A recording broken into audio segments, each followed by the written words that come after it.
قرآنی که حفظ بشه و همراه او اخلاص نباشه، حتی قرآن خواندن، حتی قرآن حفظ کردن، حتی کسی که شب‌های رمضان میره در امام میشه و در محراب میایسته و شروع میکنه به تلاوت قرآن، اگر به خاطر الله نخوانده باشد، این روایت تن انسان رو میلرزاند.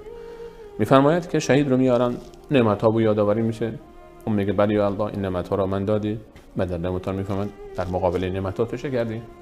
اون میگه که یا الله من در راه تو علم یاد گرفتم، تلاوت کردم، قرآن خواندم، دعوت دادم مردم رو به سوی تو. دعوتگران، حتی دعوتگران باید مواظب خودشون باشن. نعمت‌ها میفهمند کرده بود، دروغ گفتی، به خاطر من این کارو نکردی تو.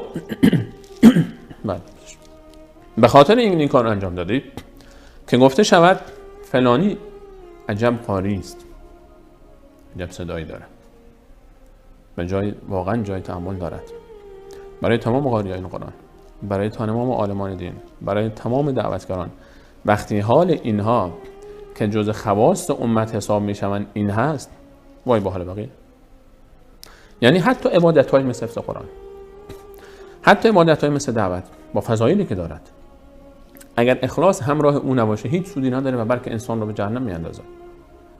وقتی که انسان میره در محراب میشینه به خاطر اینکه مردم میگن به به به به عجب قرآن میخونه این آدم، عجب قاری است، بعد این طرف دیگه خوشحال میشه، به به در دلش خوشحال میشه، میره اونجا چه میزنه، صدا رو در گلو میاندازه. این چیز خوبی است که انسان تلاوت رو دقیق بخونه، با تجوید بخونه و زیبا بخونه، اما به خاطر الله، نه به خاطر اینکه مردم ازش تعریف بکنن، به خاطر اینکه مردم رو به قرآن نزدیک بکنه، به خاطر اینکه مردم رو به قرآن علاقمند بکنه، نه به خاطر اینکه مردم ازش تعریف بکنن.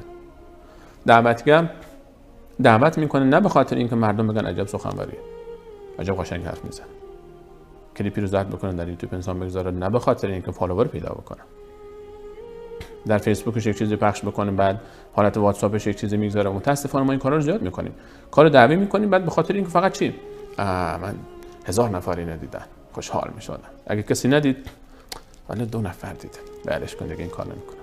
کسی که این حرفو میزنه در اخلاص شک مشکل داره. کسی که به دنبال طرفدار هست در عبادت‌های خودش، اگه طرفدار داشت عبادتش رو انجام میده، طرفدار نداشت ترک میکنه، این همین انسان از همین الان باید بترسه که جز این گروه نباشد. این واقعیت نکته بسیار قابل تأملی است در این حدیث. حافظ قرآنه، قاری قرآنه، عالمه، دعوتگره، علی مطمئن میفهمن دروغ میگی، تو به خاطر من صحبت نمی‌کردی، تو به خاطر من قرآن نمی‌خواندی، تو به خاطر من سخنرانی نمی‌کردی. اصلا مهم نیست که مردم چند نفر صحبت من رو میشنون یا نمیشنون.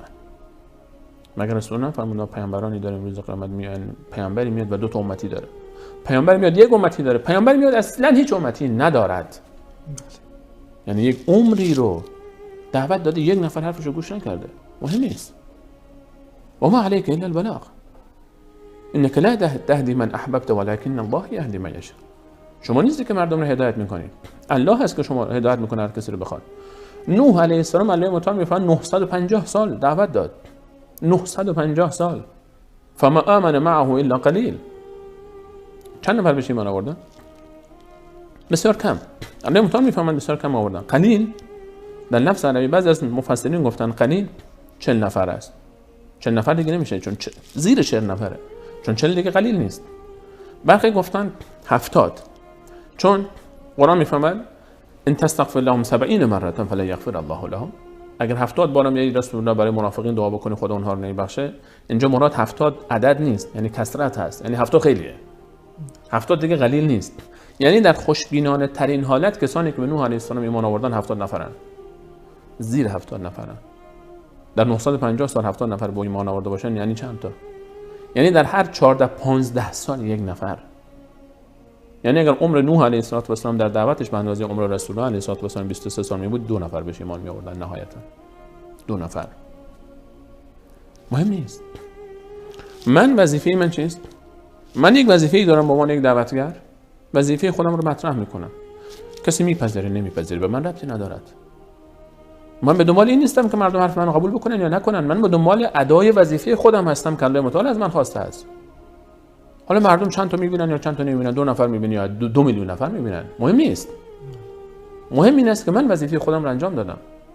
مهم اینه که من قرآن رو میخونم، حالا مقتدی من 10 نفر باشن و مختلفه من 100,000 نفر باشن، مقتدی من 2 نفر باشد یا 200,000 نفر باشن، برای من مهم نیست. نباید مهم باشد.